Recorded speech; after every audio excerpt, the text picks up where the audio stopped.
rin na a ne tu ten cha tuan lal runwa ma kya an soi moi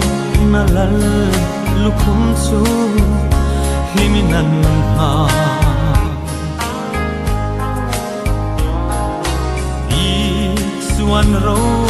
arel na